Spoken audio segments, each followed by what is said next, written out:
언젠가 어느 장로님으로부터 목사님, 세상에 부자 관계에 아무 갈등이나 문제가 없는 아버지나 아들은 한 명도 없습니다 라는 말씀을 들은 적이 있습니다. 일단 촌수로 따져도 진짜 일촌밖에 안 되고, 그것도 SNS 일촌이 아니라 문자 그대로 가장 가까운 혈연임에도 불구하고 그 관계가 의외로 어렵다는 것은 아마도 현대사회로 올수록 더욱 심화되는 현상인 것 같습니다. 즉, 부모님을 무조건 하늘처럼 받들어 공경해야 했던 옛날에는 무슨 갈등이 있더라도 그것이 표면화될 길이 없었지만, 개인의 개성과 권리가 다른 그 어떤 덕이나 가치보다 훨씬 더 존중되고 있는 오늘날에는 그것이 부자관계의 기본적인 예의와 윤리조차 사라지게 만들고 있는 것입니다. 그처럼 관계 자체에서부터 문제가 발생하고 있으니 아버지의 훌륭한 것을 아들이 그대로 물려받는 일도 점점 더 찾기 어려워질 수밖에 없으며, 어쩌면 저 유명한 부전자전이라는 사자성어도 앞으로 몇 세대 못 지나 고어가 될지도 모를 일입니다. 하지만 다른 문제에 있어서는 어쩔 수 없이 서로 다른 아버지와 아들이 된다 할지라도 반드시 서로 같아야 하는 마지막 하나가 기독신자 부자에게 있는데, 그것이 곧 신앙입니다. 부모는 바로 이 점에 있어서 실로 아름다운 모범 사례를 하나 보여주는데, 바로 남주 유다의 제사장 여호야다와 그의 아들 스가랴 선지자였습니다. 사실 히브리어에서 아들이란 단어는 손자나 자손을 의미하는 경우도 많은데, 본문의 스가랴 역시 대부분의 성경학자들은 여호야다의 손자라고 해석하고 있습니다. 만약 그렇다면 이 경우는 부전자전이 고스란히 두 세대에 걸쳐 계속 이어진 셈이니 더욱 귀감이 될 만한 일일 것입니다.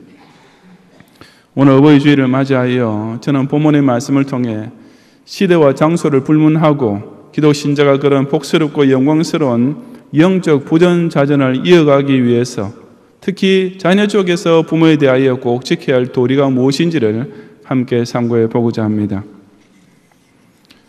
첫째로 자녀 신자는 평화 시대를 누리게 될 때 그것이 부모 세대가 남긴 신앙의 유산임을 깨닫고 감사할 줄 알아야 합니다. 1절과 2절을 함께 봉독하겠습니다. 요아스가 왕위에 오를 때 나이가 7세라 예루살렘에서 40년 동안 다스리니라. 그의 어머니의 이름은 시비야요 브엘세바 사람이더라. 제사장 여호야다가 세상에 사는 모든 날에 요아스가 여호와 보시기에 정직하게 행하였으며 라고 했습니다. 요아스는 7세 어린 나이에 유다의 왕이 되었는데, 그렇게 된 것은 순전히 제사장 여호야다 덕분이었습니다. 요아스의 아버지 아하시야 왕이 죽은 후에 그 아하시야 왕의 어머니, 즉 요아스 왕자의 친할머니가 되는 아달랴는 아하시야 왕의 아들들, 즉 자기의 손자들을 다 죽여버리고 스스로 유다의 여왕이 되었습니다. 이 아달랴는 원래 북조 이스라엘의 악명 높은 이세벨의 딸로서 남주 유다의 왕가에 시집왔던 여인이었는데, 자기 어머니 못지않은 악녀였고 철저한 우상 숭배자였던 것입니다. 그 아들랴가 유다 집의 왕국의 씨를 모두 진멸할 때 제사장 여호야다는 당시 젖먹이에 불과했던 요아스 왕자를 극적으로 구출해내어 6년 동안 숨겨 키웠습니다. 그러다가 요아스가 자라서 7세가 되었을 때 여호야다는 충성스러운 제사장들과 레위인들과 족장들을 규합하여 다윗 왕조를 재건하는 거사를 일으켰던 것입니다. 그 결과 아들랴는 왕제에서 쫓겨나서 죽임을 당했고 요아스가 어린 나이에 유다의 왕으로 등극하게 됩니다. 그러니 여호야다 제사장의 영적 권위와 영향력은 요아스가 왕이 된 후에도 요아스의 개인 신앙생활은 물론 국정에까지 결정적으로 작용하게 되는데, 본문 2절이 바로 그것을 두고 제사장 여호야다가 세상에 사는 모든 날에 요아스가 여호와 보시기에 정직하게 행하였다라고 기록한 것입니다. 여호야다는 비단 요아스 왕이나 백성들의 신앙생활만 지도한 것이 아니라 먼저 자기 자신부터 하늘 앞에서 항상 진실한 예배자의 자세를 지키고 살았던 제사장이었습니다. 바로 14절 하반절에 여호야다가 세상에 사는 모든 날에 여호와의 전에 항상 번제를 드렸더라고 기록하고 있는 사실입니다. 제사장이 드려야 할 제사들은 많이 있었습니다. 3대 절기 때 드리는 제사들부터 시작해서 매달 초하루에 드리는 제사와 안식일마다 드리는 특별 제사들이 있었습니다. 그 외에도 매일 아침과 저녁마다 드리는 제사가 있었는데 이것을 가리켜 상번제라고 불렀습니다. 제사장이 이런 제사들을 집례한다는 것은 실상 제사장으로서의 가장 기본적이고 당연한 임무를 수행하는 것에 불과합니다. 하지만 여호야다는 비록 매일 드리는 제사였지만 그 제사들 중에 단 한 번이라도 습관적으로 직업적으로 무의미하게 드리지 않았습니다. 그는 아침의 상번제를 통해 그날 하루를 살아갈 영역을 공급받았고 저녁의 상번제를 통해 그날 하루의 삶을 하나님 앞에서 정돈하여 바쳤습니다. 안식일, 매월 초하루, 그리고 매 절기에도 역시 그 드리는 특별 제사를 통해 자신이 먼저 특별한 은혜를 충만하게 누리며 살았던 것입니다. 여호야다가 공적으로 이스라엘 백성과 요아스 왕 앞에서 항상 영역과 권위가 넘치는 제사장으로 나타날 수 있었던 그 이면에는 이처럼 사적으로 자기 자신을 먼저 하나님께 온전히 드리는 경건 생활이 있었기 때문이었습니다. 다시 말해서 그는 백성들 쪽을 향해 자기 얼굴을 보여주기 이전에 먼저 하나님을 향해 몸을 돌렸으며 백성에게 교훈하기 이전에 먼저 하나님 쪽으로 귀를 기울이며 자기가 그 말씀을 들었던 제사장이었다는 말입니다. 그래서 역대하의 기자는 제사장 여호야다의 생애 중에서 모든 유다 백성의 눈에 가장 인상 깊었던 장면, 곧 여호야다가 세상에 사는 모든 날에 여호와의 전에 항상 번제를 드렸더라 하는 그 장면, 실로 범상하게 평범하게 보이지만 결코 범상치 않은 그 사건을 그의 전생에 대한 활용점정으로 기록해 놓은 것입니다. 당시 남주 유다는 대부분의 왕들이 그들의 통치기간 내내 악정과 우상숭배만 일삼는 것이 관행처럼 되어오던 시기였습니다. 하지만 적어도 여호야다가 제사장으로 살아있던 기간만큼은 그의 교훈을 따른 요아스 왕이 하나님의 말씀을 순종하여 종교개혁을 일으키고 백성들이 자발적으로 헌금을 드려 성전 보수에 앞장선 일까지 일어나게 된 것이 본문 3절 이하 14절까지 기록되어 있습니다. 그리고 그 결과 남조 유다는 비록 잠시 동안이긴 했지만 정치적으로도 실로 오랜만에 평화시대를 구가하게 됩니다. 제사장 여호야다라는 단 한 사람의 신앙이 우상숭배자에게로 넘어갔던 유다를 회복시켰을 뿐 아니라 왕으로부터 시작하여 모든 백성들까지 영육 간의 복을 누리게 만들어 주었던 것입니다. 오늘날 우리나라 역시 그런 평화시대를 통과하고 있습니다. 아마 대부분의 청년들과 청소년 세대는 지금 그들이 누리고 있는 것이 얼마나 소중한 평화시대인지 전혀 감각이 없겠지만 실상 이것은 보통 특별한 복이 아닙니다. 왜냐하면 우리나라 역시 남유다처럼 하마터면 조국을 잃을 뻔했던 위기가 불과 지난 100년 사이에 2번이나 있었기 때문입니다. 잘 아시다시피 그 한 번은 일제의 강점기이며 또 한 번은 6.25 남침 때였습니다. 물론 오늘의 청년과 청소년 여러분들도 그 사실을 역사적으로는 알고 있겠지만 그것이 얼마나 절박한 위기였는지를 체감적으로는 그에 느낄 수가 없을 것입니다. 정말이지 맛을 본 사람만 맛을 안다는 것은 역사에서도 철칙이어서 원래부터 평화시대에 태어난 여러분이 국난시대라는 것이 얼마나 두렵고 고통스러운지를 실감하는 것은 사실상 불가능에 가깝기 때문입니다. 하지만 부모 세대의 입장에서는 그것이 얼마나 안타깝고 속상한 일이겠습니까? 요즘 우선 현수막을 내걸 때마다 결사반대라는 문구를 너무나 값싸게 사용하고 있지만 그분들이야말로 진짜 결사각오로서 이 조국을 일제로부터 해방시켰고 북한 공산 독재자의 침략으로부터 지켜내었습니다. 여러분의 부모들이 죽음을 각오하고서 항일운동을 하지 않았거나 실제로 죽임을 당하면서까지 반공투쟁을 하지 않았더라면 지금 여러분이 이렇게 자유와 평화를 만끽하며 살고 있는 대한민국이라는 나라는 아예 존재조차 할 수 없었습니다. 여러분의 신앙 선조들이 여호야다 제사장 같은 신앙과 용기를 발휘하여 이 나라를 해방시키고 수호하지 못했더라면 저와 여러분 역시 조선징하이로 태어나든지 아니면 저 북조선 천국의 타가수에서 옥수수조차 제대로 못 먹고 피골이 상제반처럼 족골에 앉아있는 미수가 꼴을 면치 못했을 것이 틀림없는 것입니다. 그런데도 오늘날 자녀 세대가 이런 부모님 세대에게 엎드려 살해하기는커녕 반항을 하다니요. 아니, 반항 정도는 그저 애교에 불과하고 아예 욕설을 하고 폭행까지 서슴지 않는 우리 부모 세대에서는 상상조차 할 수 없었던 불효 세대가 조성되고 있는 현실입니다. 당시에는 소나무 껍질을 벗겨 먹고 연명하시면서도 오늘날 청년 세대로 하여금은 이 밥에 고깃국을 오히려 다이어트에 안 좋다고 기피할 정도로 잘 살게 해주셨는데도 요즘의 대졸라들은 유명 브랜드 오리털 파카를 안 사준다고 전화통에 대고 자기 어머니한테 쌍욕을 퍼붓습니다. 당신네는 우리도 한번 잘 살아보자는 구호를 신조처럼 외치며 곡괭이를 휘두르고 찌개를 찐 끝에 이 나라를 겨우 50년 만에 원조받던 신생국가에서 경제대국 세계의 10위권을 바라보는 초고속 성장국가로 만들어 놓았는데도 요즘의 노는 청년들은 흑수저 타령을 하고 헬조선 저주를 늘어놓고 있는 것입니다. 정말이지 이럴 수가 있습니까?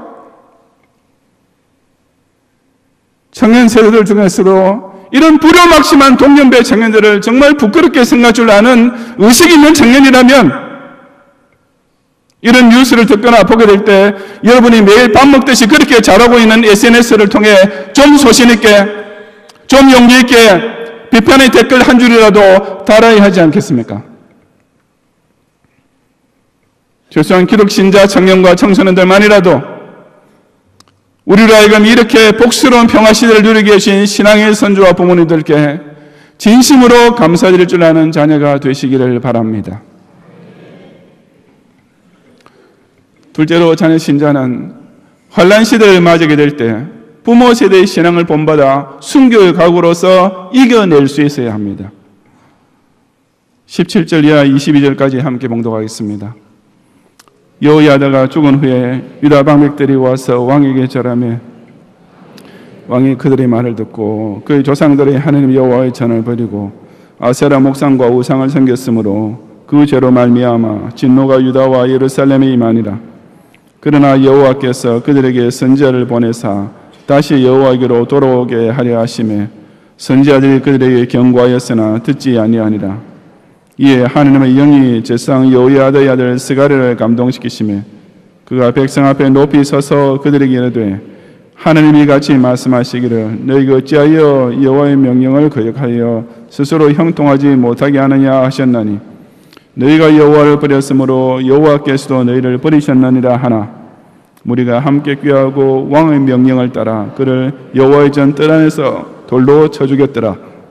요아스 왕이 이와 같이 스가랴의 아버지 여호야다가 베푼 은혜를 기억하지 아니하고 그의 아들을 죽이니 그가 죽을 때 이르되 여호와는 감찰하시고 신원하여 주옵소서 하니라. 아멘. 여호야다는 제사장이었지만 15절에 보면 그가 죽은 후에 백성들을 그를 다윗성 여러 왕의 묘실, 즉 원래는 왕들만 묻힐 수 있었던 묘지에 장사 지냈습니다. 왜냐하면 16절 하반절에서 밝히는 대로 여호야다는 이스라엘과 하나님과 그의 성전에 대하여 선을 행했기 때문이었습니다. 그 여호야다가 세상에 사는 모든 날 동안에는 그의 교훈을 쫓아 선정을 베풀었던 요아스 왕이 그가 죽고 나자마자 순식간에 사람이 바뀌었습니다. 요아스 왕은 유다 방백들의 말을 듣고서 하나님 여호와의 전을 버리고 아세라 목상과 우상을 섬기기 시작했던 것입니다. 그러자 그에 대한 결과도 즉시 딱 뒤따라왔는데 바로 그 우상 숭배의 죄로 말미암아 진노가 유다와 예루살렘에 임하게 되었습니다. 저 여호야다 제사장 시대에 누리던 평화 시대가 끝나고 하나님의 진노로 인한 환난 시대가 남주 유다에 닥쳐왔던 것입니다. 23절 이하에 보면 그렇게 국세가 기울기 시작한 유다는 적은 무리로 침공해온 아람 군대를 심히 큰 군대로 대항했음에도 불구하고 오히려 대패를 당하게 됩니다. 그리고 그 전투 중에 크게 보상을 당했던 요아스 왕은 오히려 신하들의 반역으로 인해 자신의 침상에서 살해를 당함으로써 용두로 시작했던 그의 치세를 3위로 마치고 말았던 것입니다. 요아스 왕과 남유다가 그런 환란 시대를 맞이하게 된 것은 순전히 그들 조상들의 하나님 여호와를 버렸기 때문이었다고 24절 하반절이 증거하고 있습니다. 저 여호야다 제사장이 회복시키고 남겨주었던 신앙의 유산을 내팽개쳤던 결과 그렇게 승승장구하고 있던 나라가 하루아침에 망국의 내리막길로 곤두박질하게 되었던 것입니다. 그 와중에서도 하나님께서는 요아스 왕과 유다 백성에게 기회를 주셨습니다. 19절에 나온 대로 그들에게 선제를 보내사 다시 여호와께로 돌아오게 하려 하지만 그들은 듣지 아니했습니다. 그러자 하나님께서는 마지막으로 제사장 여호야다의 아들 스가랴를 성령으로 감동시키셔서 너희가 여호와를 버렸으므로 여호와께서도 너희를 버리셨느니라 고 백성 앞에 높이 서서 외치게 하셨습니다.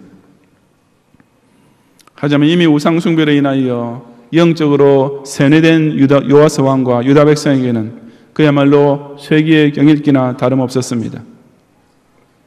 스가랴 선지자의 그 한마디가 입에서 떨어지자마자 무리가 함께 꾀하고 왕의 명령을 따라 그를 여호와의 전 뜰 안에서 돌로 쳐 죽여버렸습니다. 온 나라와 백성의 절대 다수가 배교의 길에 빠졌을 때 자기 아버지 여호야다 제사장의 신앙을 그대로 이어받아 담대하게 진리를 외쳤던 스가랴는 그가 백성 앞에 높이 서서 그들을 경책했던 바로 그 자리 곧 성전 뜰 안에서 순교의 제물이 되고 말았던 것입니다.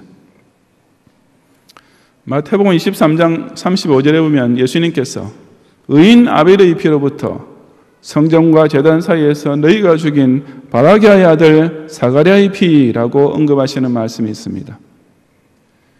유대인의 구약 성경에는 우리가 가지고 있는 성경과는 달리 역대하가 제일 끝에 나오기 때문에 여기서 예수님께서 구약의 첫 순교자와 마지막 순교자를 언급하고 계시는 것이라고 본다면 이 바라기아의 아들 사가랴가 바로 여호야다의 아들 스가랴와 동일 인물이라고 추정됩니다. 그런 이유에서 아까 아들이라는 단어를 손자를 가리키는 것이라고 해석한 것입니다. 하여튼 스가랴 선지자는 그렇게 남주 유대의 환란 시대에 여호와는 감찰하시고 신원하여 주옵소서라는 마지막 한마디를 남기고 외로이 억울하게 죽임을 당했지만 예수님께서도 인정하신 영광스러운 순교자로서 그 이름을 남기게 되었던 것입니다.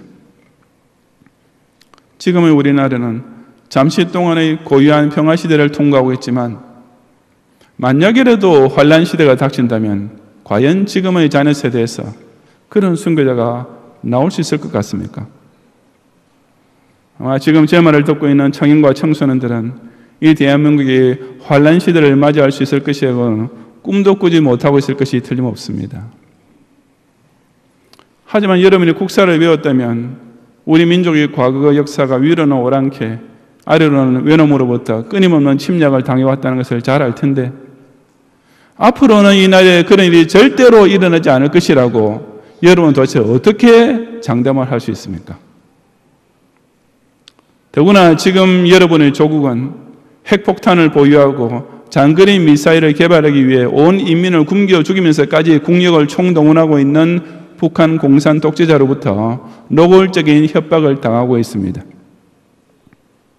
실제로 과거 그 어느 주변국보다 훨씬 더 적대적인 주적이 휴전선 하나를 사이에 두고 바로 지척에 도사리고 있고 게다가 국내의 정계로부터 법조계, 입법계를 비롯하여 언론계, 교육계에 이르기까지 이제는 모든 분야에서 오히려 다수를 차지하고 있는 종북 좌파들이 그들과 내통하며 동조하고 있는 판에 도대체 여러분은 무엇을 믿고 그렇게 안심할 수 있는 것입니까? 불신자들이야 혹 이 나라가 김정은의 손아귀에 들어가도 물론 배는 골겠지만 목숨 부지하는 데는 큰 지장이 없을지도 모릅니다. 종북 좌파들이야 적화 통일이 되면 그들이 꿈에도 그리던 사회주의 복지국가가 건설이 성취되는 것이니까 물론 그 꿈의 결말은 지금 북한의 꼴을 보면 어떻게 될지야 뻔하지만 당장은 좋아서 날뛸 것입니다. 하지만 기독 신자들은 영락없는 숙청 대상 제1호가 될 것 아니겠습니까? 그런데도 정작 선거 때에는 명색이 신자라는 유권자들도 그런 문제 따위는 전혀 신경이 쓰이지 않나 봅니다. 제가 방공한 정치 문제가 아니라 신앙 문제라고 그렇게 목이 터져라고 외쳐도 목사님 어느 당에 투표하느냐 하는 것은 신앙 문제의 별개, 신앙 문제와는 별개라고 생각하는데요 라고 태연자약한 것입니다. 그러니 만약이라도 다시 한번 이 대한민국이 공산주의와 진짜 정면 대결을 해야 하는 날이 온다면 초등학교 학생의 70%가 6.25 전쟁을 북침이라고 알고 있는 오늘날의 자녀 세대 중에 과연 순교까지 하면서 신앙을 지켜낼 사람이 있을까요? 이런 소리를 하는 목사를 수구꼴통 색깔론자라고 몰아붙이는 종북 좌파의 선동을 정의로운 소리라고 믿고 있는 오늘날의 청년 세대는 공산주의를 기독교의 원수라고 생각하는 고사하고 오히려 자기네 부모 세대의 신앙마저도 수구꼴통적인 신앙이라고 이미 속으로 멸시하고 있는 것이 혹 현실이 아닐까요? 제발 그러지 않기를 간절히 바라지만 혹시 그럴지도 모른다는 염려를 떨칠 수 없는 것이 저희 솔직한 심정입니다. 하지만 이것만큼은 분명합니다. 청년과 청소년 여러분이 환란 시대를 당하더라도 순교의 각오로 싸우겠다는 자세를 확고히 지키고 있으면 오히려 그런 때가 오는 것을 막을 수 있지만 그렇지 않을 때에는 그런 국난의 시기를 스스로 불러들이는 꼴이 될 것이 뻔하다는 사실입니다. 이순신 장군이 명량해전에 임하기 전에 부하 장수를 모아놓고서 인용했던 사적필생, 생적필사, 즉 죽기를 각오하면서 살 것이요 유행이 살려가면 죽을 것이라는 병법의 철칙은 신앙의 전투 현장에서도 똑같이 적용되기 때문입니다.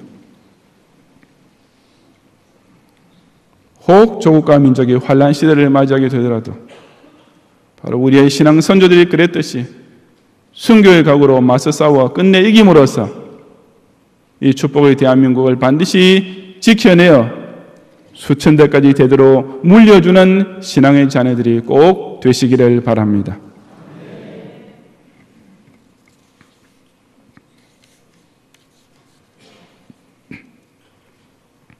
성도 여러분,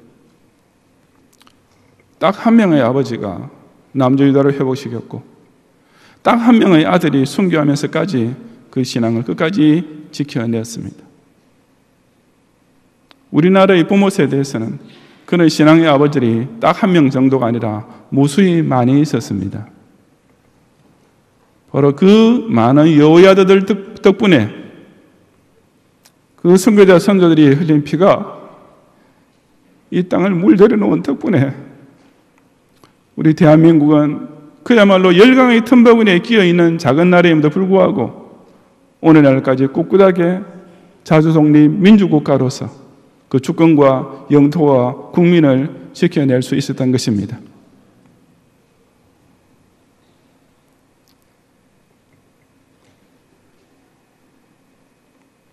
하지만 앞으로 우리 자녀 세대에서는 그런 신앙의 아들이 나올 수 있을 것 같습니까?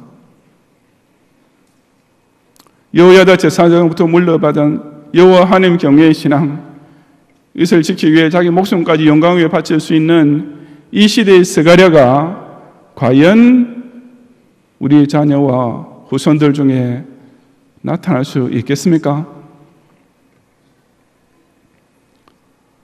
그래도 순교자의 피를 이어받아 신자가 되었다는 이 시대의 기독 청년들과 기독 청소년들 가운데 앞으로 그 순교자 후에의 영광을 받을 수 있는 사람이 딱 한 명이라도 과연 나올 수 있겠습니까?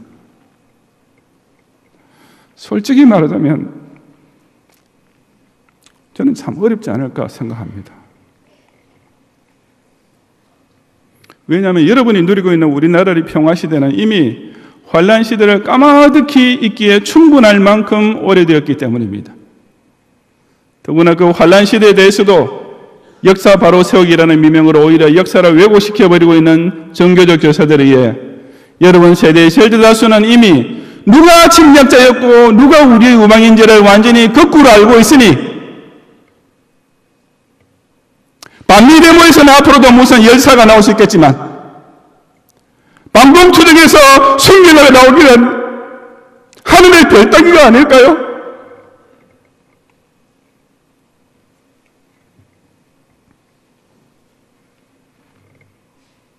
하지만 이런 저희 우려가 기우에 불과하고 장차 이 대한민국의 기독교회사에 혹시 단 한 명이라도 순교자가 더 나오게 된다면 저는 그 순교자가 바로 우리 경양교회 청년이나 청소년 중에 한 명이 되기만을 조심스럽게 기대해 봅니다. 왜냐하면 아예 방목이라는 단어 자체가 목사들의 입에서조차 사라져가고 종북 좌파에 대한 비판이 교회 강단에서 금기시되어버리는 이 나라의 현실을 볼 때 그래도 이런 설교라도 듣고 있는 경양교회 자녀들 중에서조차 순교자가 단 한 명도 나오지 않는다면 과연 이 나라 다른 어떤 교회가 순교자를 낼 수 있을까요? 물론 이건 역시 저 혼자만의 착각이거나 혹은 차라리 말도 안 돼 저희 교만이기를 정말 바라지만 지금 저의 간절한 소원은 만약 그런 영광을 우리 경양교회가 누릴 수만 있다면 저도 우리 주님 앞에 설 때 제가 목사로서 여러분에게 마땅히 가르쳐야 할 것을 가르치다는 자부심 하나는 가질 수 있을 것 같습니다. 현실적으로 이 시대는 과거 그 어느 때보다 부전자전이 어려운 시대입니다. 여러분의 아버지들은 책과 신문으로 교양을 쌓으며 사상을 정립했지만 여러분은 텔레비전과 인터넷으로 인생을 배우고 정보를 습득합니다.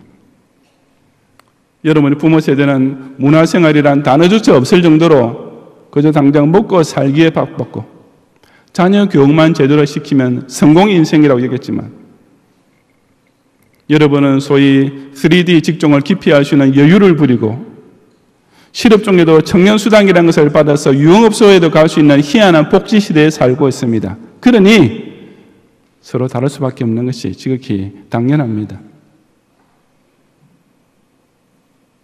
하지만 세상이 어떻게 돌아가도 부모와 자녀 사이에 절대로 달라서는 안 될 것이 하나 있다는 사실을 꼭 명심하시기 바랍니다. 그것이 곧 여호와 하나님 한 분만을 참신으로 믿고 섬기는 신앙과 그 신앙을 자기 목숨을 걸고서라도 지켜내는 신행일치의 삶입니다. 이것만은 정말 조금이라도 달라져서는 안 되는 것입니다.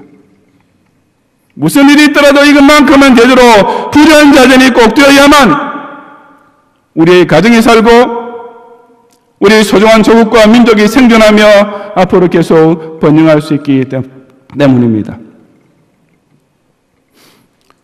오늘날 우리가 이 대한민국을 통해 누리고 있는 평화시대의 복은 오직 우리 선조들이 남겨준 신앙의 유업임을 깨닫고 진심으로 감사드리는 가운데 바로 이 부모 세대의 신앙과 생활을 순교의 정신으로 끝까지 사수함으로써 혹 장차 환난 시대를 맞이하더라도 반드시 이겨내는 모든 경양의 자녀들이 되시기를 주님의 이름으로 축원합니다.